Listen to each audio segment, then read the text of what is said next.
I was already crying when I realized my boarding pass wouldn't load. The screen blinked once, then went white. The airport around me kept breathing, wheels on tile, announcements in 4 languages, strangers moving forward with purpose while I stood still, thumb trembling, heart stuttering. I refreshed again. Nothing. No signal. No wallet. No phone service. Just the echo of my mother's voice still ringing in my skull. "We're done waiting for you."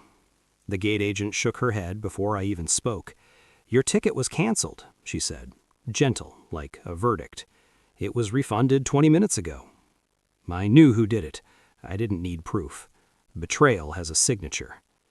My suitcase was already gone. They'd taken it when they left. Parents, sister, family, blood that dries faster than strangers' mercy. I slid down against a cold pillar and let the floor take my weight. Europe stretched wide and indifferent beyond the glass. I had no money, no ID, no way home. That was when the shadow fell across me. A man crouched to my level, tailored coat, silver watch, eyes too calm for chaos. He didn't ask if I was okay. He leaned in close enough that I smelled expensive cologne and something sharper beneath it. "Pretend you're my wife," he whispered. "My driver's coming." I looked up, tears streaking, disbelief curdling into something else. He smiled. Not kind, calculated. "Trust me," he said softly. "They'll regret this." I used to believe loyalty could fix anything. I was the planner, the translator, the one who smoothed rough edges when my father exploded or my sister demanded. I paid deposits, I handled itineraries, I smiled through insults dressed as jokes. Gratitude rotted into expectations so slowly I didn't notice the smell. They said I was lucky to be included, that I should be thankful, that family meant sacrifice. So when the argument started over a cafe bill of all things, I swallowed my pride like I always did, until my sister laughed, until my mother sided with her, until my father said, "If you don't like it, you can figure it out yourself." They walked away while I stood at the counter. I thought they were bluffing. They weren't. When I checked my bag carousel later, it was empty. When I reached for my wallet, it was gone.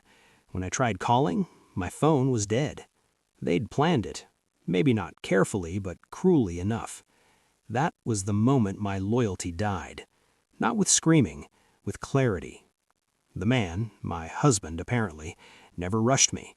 His driver arrived in a black car that looked like it belonged to another life.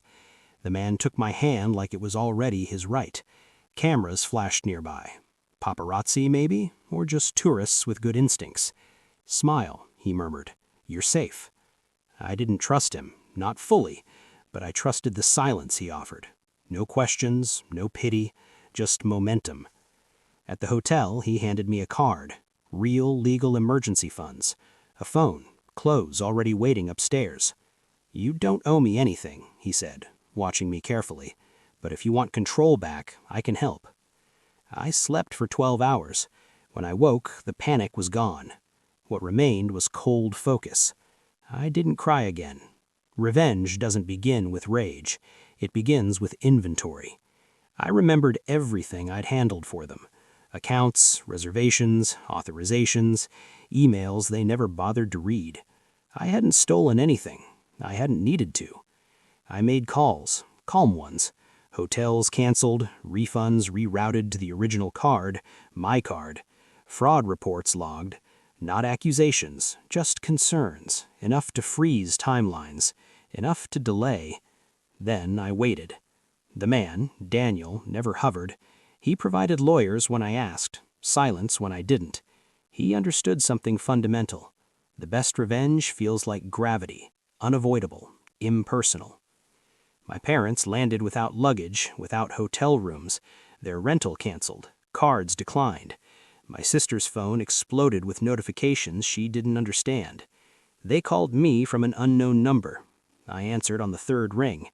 "I thought you said you could figure it out," I said calmly. My mother cried, my father yelled, my sister begged. I listened. Then I hung up. We met a week later, a cafe, neutral ground. They looked smaller, tired. The world had been not kind without me smoothing it. "I just want to understand," my mother said, hands shaking around her cup. "I understand perfectly," I replied. My voice didn't waver. "You stranded me. You took my things. You canceled my way home." "We didn't think," my sister started. "I know," I said. "That's the problem." They threatened lawyers. I slid documents across the table. Everything legal, everything traceable.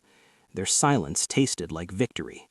"You used me," I said quietly, "and the moment I was inconvenient, you erased me." My father finally broke. "You're tearing this family apart." I smiled then. Not cruel, just honest. "No," I said. "I'm letting it collapse under its own weight." I stood, paid for my coffee only, left them with the bill and the truth. Daniel waited outside. He didn't ask how it went. Later, on a balcony overlooking a city that no longer felt hostile, I breathed freely for years. My life wasn't repaired, it was reclaimed. Betrayal teaches you something priceless: who you are when you stop begging. They thought leaving me stranded would break me. Instead, it showed me exactly how to walk away with my head high, my hands clean, and my power finally my own.